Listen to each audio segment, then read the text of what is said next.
infrared, and I have this barrel sauna.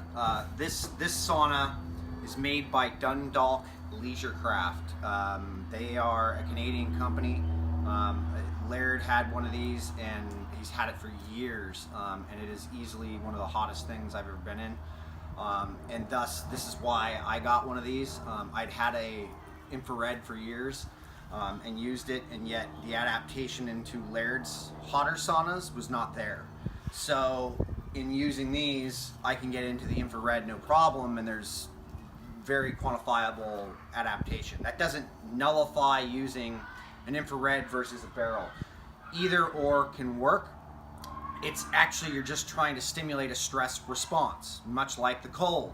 You're trying to create a stress response. You could go sit in 50-degree water for an hour, or you can go sit in 30-degree water for 3 to 5 minutes, and you're gonna get a response, right?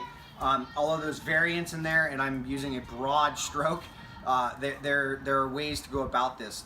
There's also the little personal ones, which I actually used for years in heat training and getting ready for elements and going out in the hotter elements. These little things you can sit in, you can get them for like a couple $100 or a few $100. They work, but at some point you're going to probably want to, take that up a notch and bring other people into the mix. This sauna itself works like a convection oven. So it's rounded.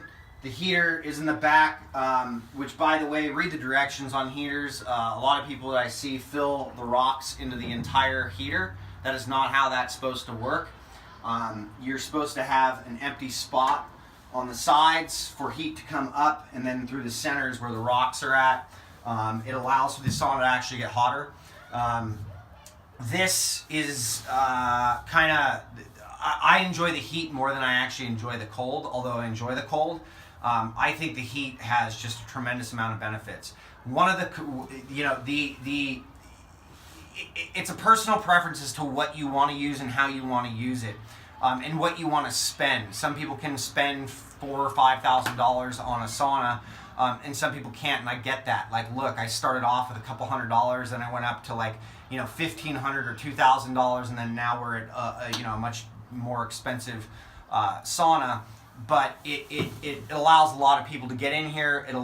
It's more comfortable. I can lay in here. I can be in here a lot longer, which kind of leads us back into how much time do you spend in the sauna? What's the quota? And I know there's like numbers of people that there's time out that's been used is to get specific reactions. That is that's another broad stroke. You have everything in you to understand when it's time to get out. And I like to use the claustrophobia analogy. When you get highly uncomfortable and feel like you can't get a full breath, or you're starting to freak out, or the walls are closing in, that is the time to get out. And that time, if you repeat it enough, 2, 3, or more times a week, will start to increase over time, because adaptation is happening to that stress response. If there is not an adaptation occurring, something's not going right? So use your own judgment. Use that kind of, I'm very highly uncomfortable, I need to get out of here, or I'm feeling that itch to get out of here. That's that point of stress that your body is taking on. And if you don't believe me, go ahead and put a heart rate monitor on, and you will see. Jason and I were playing the other day, and I showed him. My heart rate was at about 133, went right as I got out of the sauna, and we were just sitting here. And that, we'd been in here for about a half an hour or longer at about 180 degrees, and that was enough to create that response. So I don't suggest using heart rate monitors or things like that in the sauna. I think using judgment and going off of feel is the greatest indicator you've got, because everybody varies. Everybody's physiology is in a different place. Everybody's responses are in a different place.